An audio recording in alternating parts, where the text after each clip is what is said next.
ഭക്തിവിശ്വാസത്തിൻ പാലൊഴി നിറഞ്ഞു നിൽക്കുന്ന ഇരുവേരിയിലെ കക്കോത്ത് ദേശം പ്രകൃതി പൂങ്കാവനമാക്കി ശ്രീ കക്കുന്നത്ത് ഭഗവതി വിളയാടും പുണ്യദേശം കക്കോത്ത് ശ്രീ കക്കുന്നത്ത് ഭഗവതി ക്ഷേത്രം. അനുഗ്രഹ തൽപരയായി, ആകാശരൂപിണിയായി, സർവത്ര സാധികയായി, അമരവാണിയായി സർവരും ആരാധിക്കുന്ന ജഗദീശ്വരിയാണ് കക്കോത്ത് ശ്രീ കക്കുന്നത്ത് ഭഗവതി. ശ്രീ കക്കോത്ത് കക്കുന്നത്ത് ഭഗവതി ക്ഷേത്രം ഏകദേശം 1300 വർഷം പുരാതനമായ കക്കോത്ത് തറവാട് വക ദേവീക്ഷേത്രമാണ് ശ്രീ കക്കുന്നത്ത് ഭഗവതി ക്ഷേത്രം. മാമുനിമാരുടെ തപോഭൂമിയായ ദേശത്ത് അവരുടെ തപസ് മുടക്കാനെത്തുന്ന രാക്ഷസന്മാരിൽ നിന്നും രക്ഷയ്ക്കായി ശ്രീ മഹാദേവനെ പ്രാർത്ഥന ചെയ്യുകയും ശ്രീ പരമേശ്വര നിർദ്ദേശാനുസരണം ആദിപരാശക്തിയായ ശ്രീ ജഗദീശ്വരി തന്റെ ഭൂതഗണ സമേതം അവതരിച്ച് രാക്ഷസ നിഗ്രഹം നടത്തിയതിനു ശേഷം ശ്രീ കക്കുന്നത്ത് ഭഗവതിയായി സാന്നിധ്യം ചെയ്ത് വിരാജിക്കുന്നു എന്നും ഐതിഹ്യം.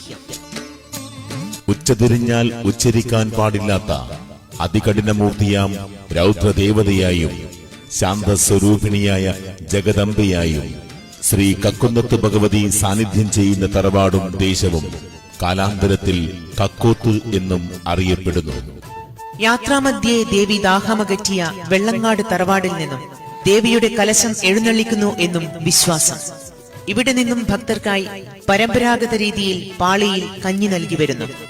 കക്കോത്ത് തറവാട് ആമ്പകത്തിലെ അറയിൽ യോഗനിദ്രയിൽ സാന്നിധ്യം ചെയ്യുന്ന ശ്രീ കക്കുന്നത്ത് ഭഗവതിയെ ഉത്സവനാളുകളിൽ ഭക്തജന ദർശനത്തിനായി ക്ഷേത്രത്തിലേക്ക് എഴുന്നള്ളിച്ച് സർവാഭരണ വിഭൂഷിയായി പ്രതിഷ്ഠിക്കുന്നതോടെ ഭഗവതിയുടെ ഓമന കല്യാണം എന്ന പേരിൽ അറിയപ്പെടുന്ന മഹോത്സവത്തിന് സമാരംഭം കുറിക്കുന്നു.